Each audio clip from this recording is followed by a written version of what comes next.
Tired of your Minecraft world lagging behind your every move? Let's dive into some easy steps to supercharge your Minecraft performance, giving you buttery smooth gameplay even on less powerful machines. First, ensure you're using the latest version of Minecraft and, crucially, consider installing a performance mod like Optifine or Fabric with the Performance Enhance Sodium mod. These mods are game changers for FPS. Once you're in-game, head to your video settings. The biggest impact comes from changing graphics from fancy to fast. This simplifies rendering, giving your CPU a much-needed break. Next, dial down your render distance. This setting dictates how many chunks your game loads around you. A lower distance dramatically reduces the workload, especially in vast open worlds. Smooth lighting can be a resource hog. Try turning it off or setting it to minimum for a quick performance boost. Particle effects, while pretty, add up. Setting particles to decreased or minimal will significantly free up resources during explosions, water, or even just walking through leaves.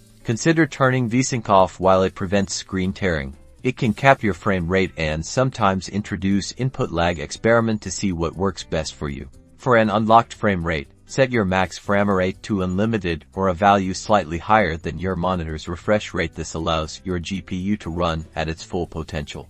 If you have enough RAM on your system, you can allocate more to Minecraft in your launcher's profile settings. Find the JVM arguments and adjust the memory allocation. A good starting point for many is 4 GB or 6 GB, but don't allocate more than half of your system's total RAM. With these simple adjustments, you should notice a substantial improvement in your Minecraft experience. Enjoy exploring, building, and surviving without frustrating lag.